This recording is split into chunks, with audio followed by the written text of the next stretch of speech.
what shape is it in this slide? With endocarmine, you can identify the lesion is a depressed lesion, clearly shown. So, white light endoscopy cannot be enough for detecting such a small depressed lesion, but endocarmine clarifies the lesion very well, like this. Next question, can you recognize the lesion and what shape is it in this slide? With endocarmine sprain, it is a flat elevated lesion, actually 5 centimeters in diameter, very huge lesion, but it was not clear with white light. So endocarmine is very useful for clarifying the lesion. And morphology of colorectal adenoma and early cancer is important, and it is divided into protruded, flat elevated, and depressed. And this large flat elevated lesion is called laterally spreading tumor, or LST. The shape of the lesion is very important because it reflects the biological nature of the lesion. For example, depressed lesion can be invasive at the size of 6 to 10 millimeters in diameter, but flat elevated or protruded lesions are very rarely invasive at this size. But what about larger size, 20 millimeters or more? Most of the depressed lesions at this size are invasive, but only 20 to 30% of flat elevated or protruded lesions are invasive, even when they are larger than 20 millimeters in size.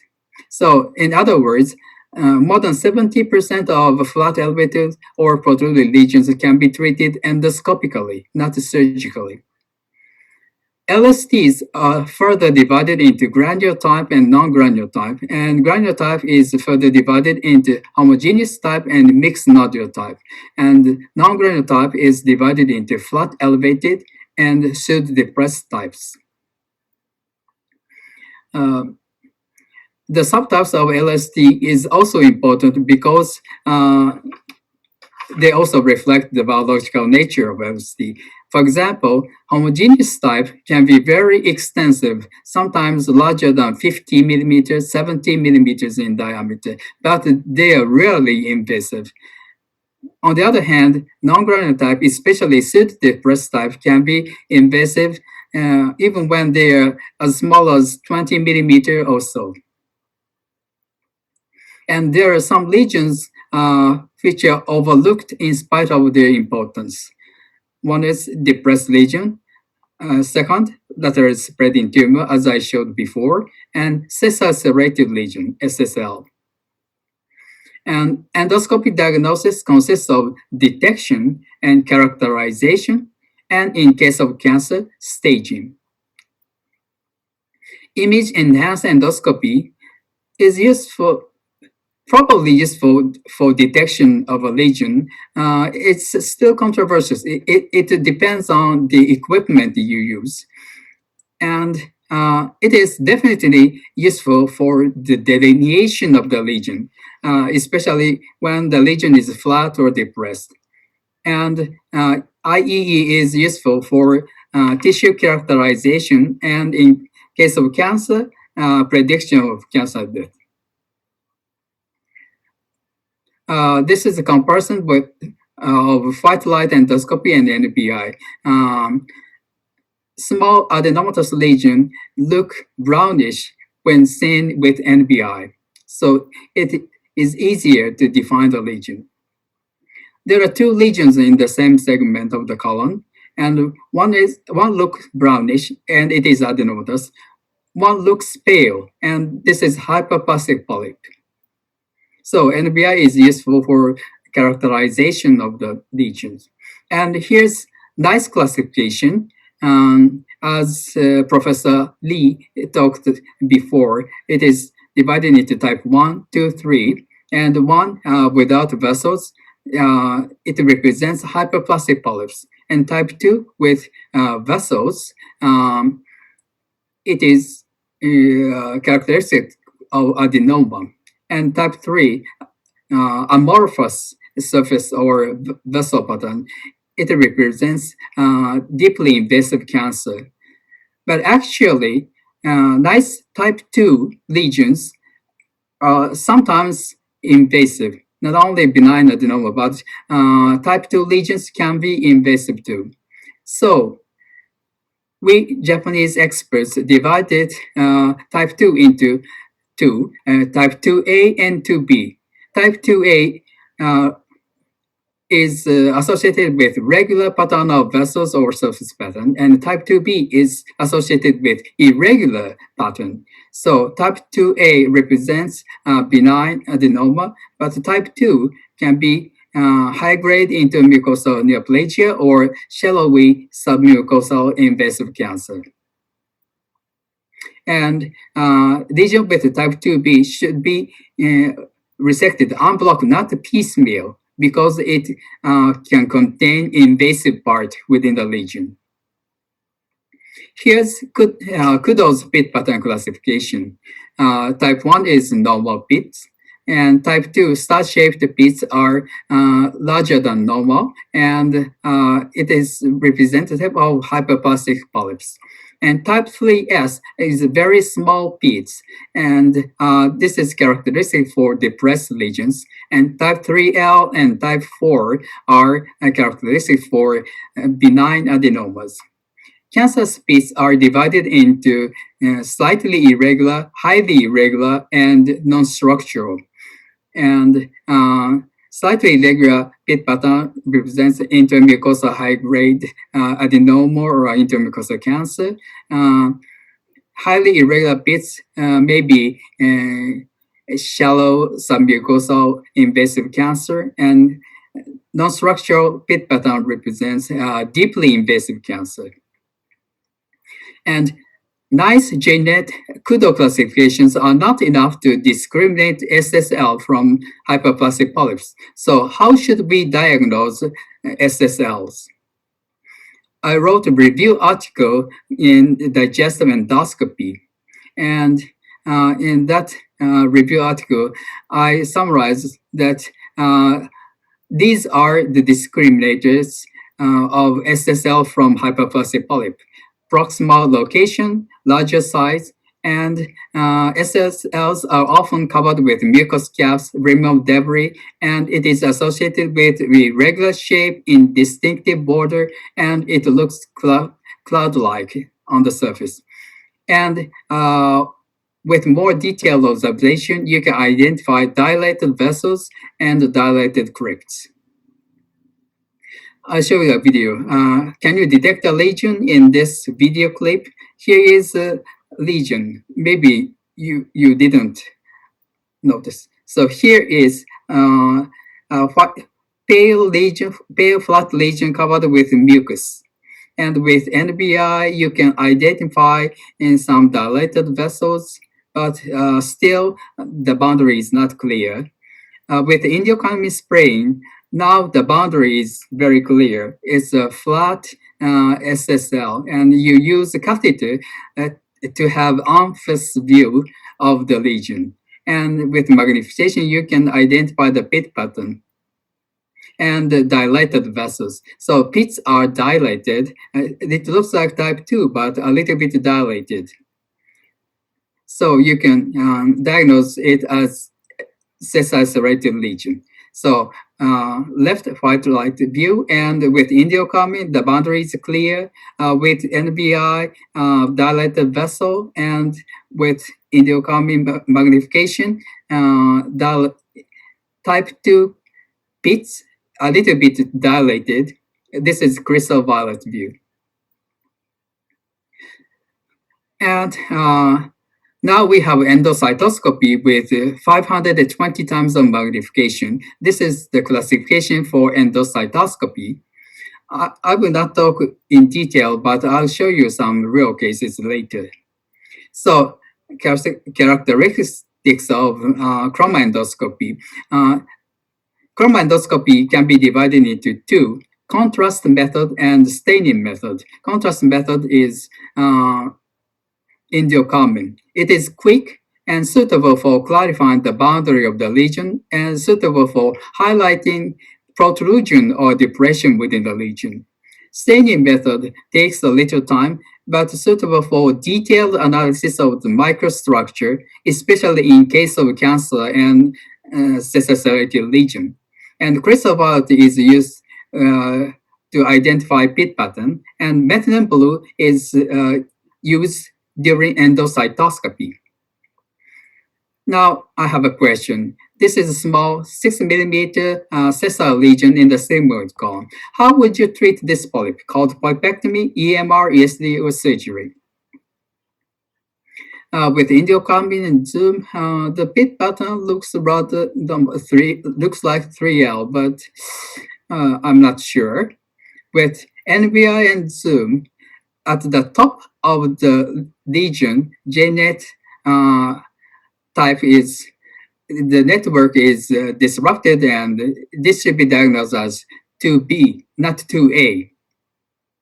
And with crystal violet, the pit pattern was highly irregular. At the periphery, it was 3 or 4, but at the center, it was highly irregular or almost non-structural. It is the lesion was only 6 millimeters, so EMR was performed, but it was adenocarcinoma invading deeply into the submucosal layer and involved the lymphatic vessel too. And additional colectomy was performed, and there was nodal metastasis too. Only 6 millimeter diameter, but it had metastasis. But you can predict such histology with image enhancement too.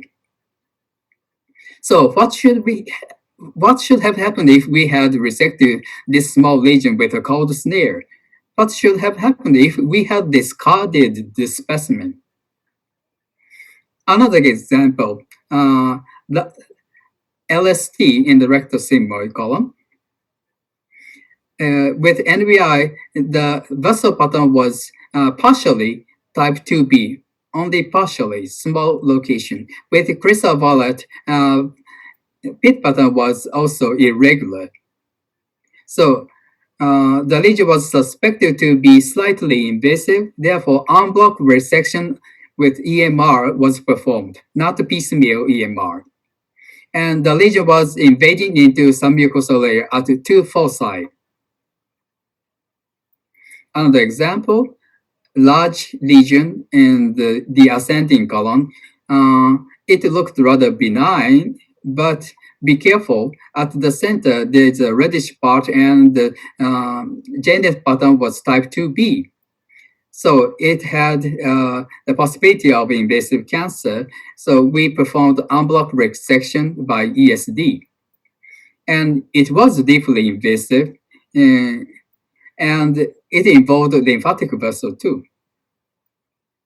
So if we hadn't observed the lesion with image enhancement, we might not have suspected the lesion to be invasive and might have resected it in piecemeal, and then might have overlooked the sites of invasion or lymphatic permeation. So en bloc resection was very important for this case. Now I'm going to show as many cases as possible. I try to show many cases. Can you detect a lesion? I think you are, but it's not very clear with white light. With NBI, it's still not so clear, but maybe you can identify a brownish area. With endocarbon, the boundary is more clear now, and the pit pattern was type 3L. So we performed EMR for this case because it was rather benign. And it was benign. It was low-grade adenoma. How about this case? You can identify the lesion, but the boundary may not be very clear. With NBI, it looks clearer. And the vessel pattern was JNet 2A, regular vessels. And pit pattern, regular. So type 4 pit pattern, branched pit pattern. Although it looked rather benign, Because of the size 25 millimeters, we performed hybrid ESD. We Japanese endoscopists prefer en bloc resection rather than piecemeal, but it was a low-grade adenoma. So maybe in Western countries, you may perform piecemeal EMR for this case because it was rather benign. But in Japan, en bloc resection is preferred for larger lesions. How about this case? 50 millimeters in diameter. It was mixed type LST, and the pit pattern was type 4, and NBI genet type 2A, and because of the size, we formed ESD, 50 millimeters in diameter. But luckily, the histology was low-grade adenoma. So also, maybe you can resect such kind of lesion with piecemeal EMR, but we Japanese prefer en bloc resection. I showed this case before, flat LST, and it was clarified with Indio-Common. With NBI, the boundaries not very clear, but you can identify the brownish area. And with magnification, the vessel pattern was type 2A, and the pit pattern was type 3L. So at least we thought it was not invasive, but because of the size and it was associated with fibrosis too. So we performed the ESD for this case, and it was high-grade adenoma, not low-grade, but high-grade adenoma. How about this case? Can you identify the lesion? Maybe yes, but the lesion is not very clearly seen with white light. When we deflated air, the lesion looked like this. It looked depressed. And this phenomenon is called air deformity. And air deformity means the lesion is fixed to the musculus mucosa, but not deeply invasive.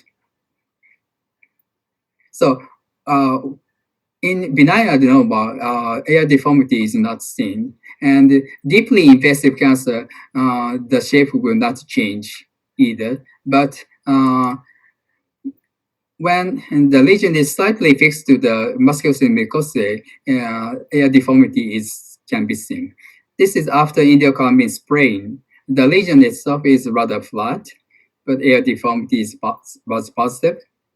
And pit pattern was slightly irregular. With EC endocytoscopy, it was irregular.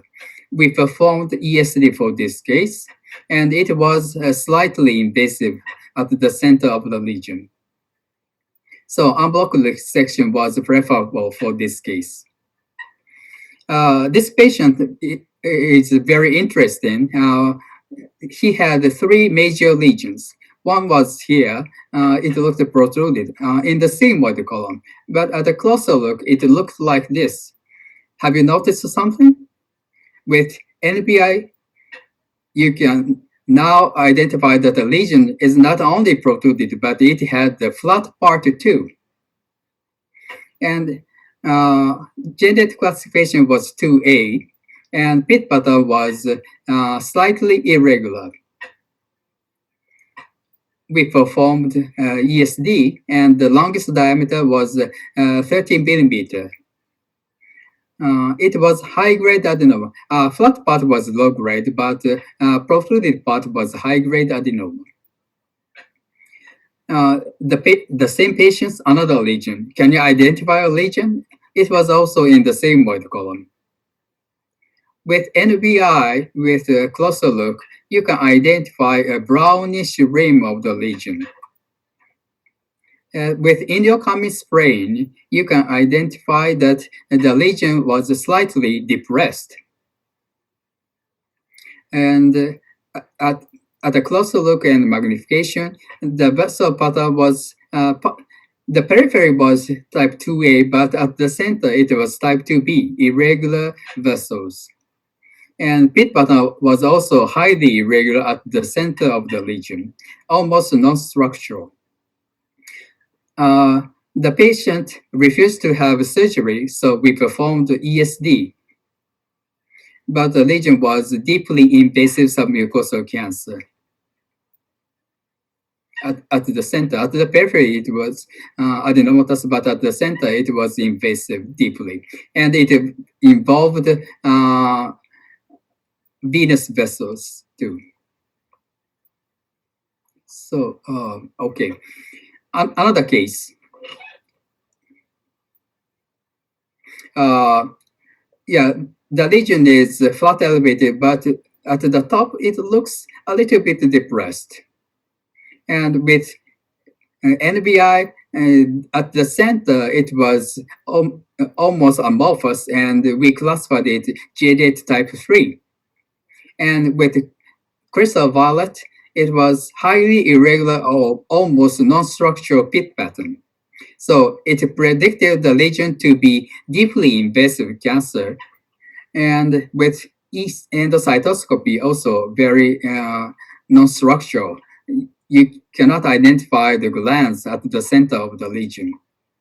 So we performed the surgery. Although the diameter was only 15 millimeters, it was deeply invasive submucosal cancer. Luckily, it didn't invade the muscle layer, but it was almost adjacent to the muscle layer. Another case, flat elevated lesion. The diameter was less than 20 millimeters, but pit pattern was non-structural, and vessel pattern almost non-structural. There are a lot of avascular area, and thick vessels were interrupted. So it was G83. We performed the surgery for this case, although in spite of the small size, and it was deeply invasive. It was T3 cancer involving lymphatic vessels and venous vessels too. And it had metastasis too.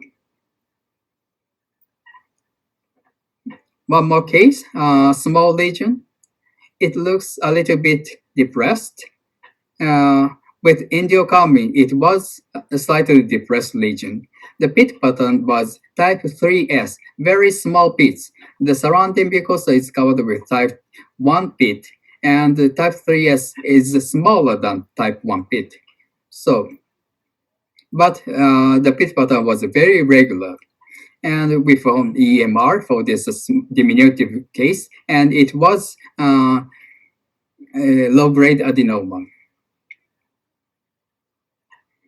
So this case I showed before. So could you identify the lesion? It was also depressed, 1 centimeter in diameter, and pit pattern was slightly irregular. And endocytoscopy also slightly irregular.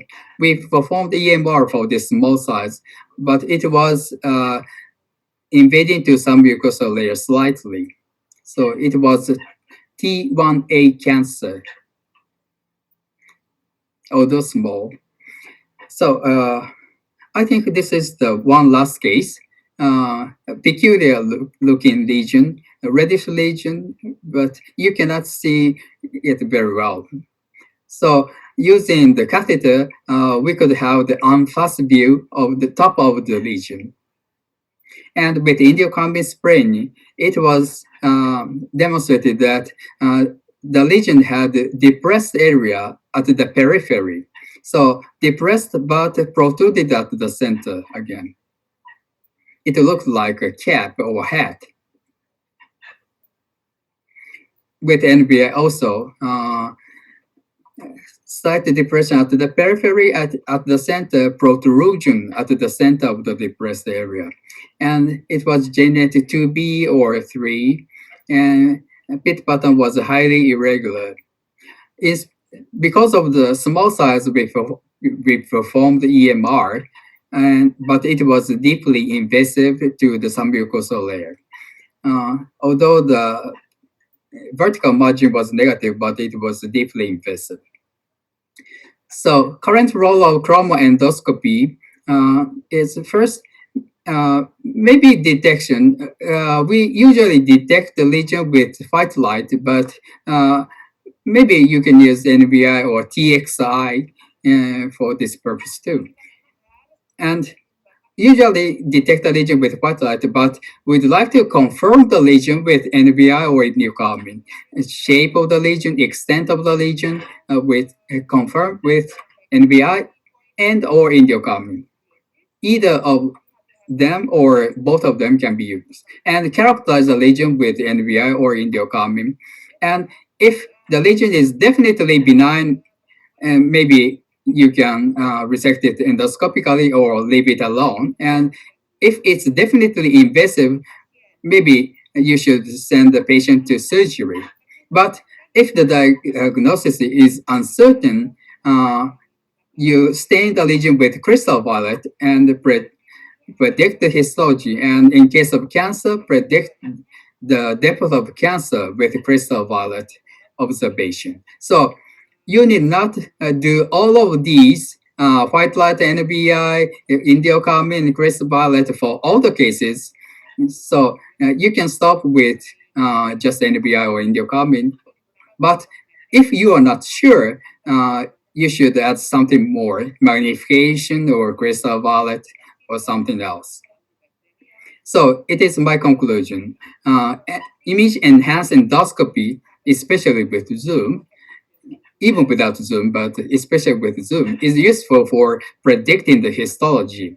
And therefore, it is useful for determining treatment selection called pipectomy, hot, piecemeal, endoscopic, unblock, or surgical treatment. Thank you very much for your attention. Wow, thank you so much, Professor Kasida. It was a very beautiful lecture with so many beautiful pictures. You are very famous here. It's already 7 questions for you. Thank you. So the first question is from America, actually, from San Francisco. Roy, from Roy? Yes, yes, of Mhm. course. He said beautiful examples of Genetry A. Most of us don't have the Zoom colonoscope. What should we do Mhm. after we find a polyp? So, yeah, Zoom colonoscope is preferable, but nowadays you have near focus and maybe even without the near focus,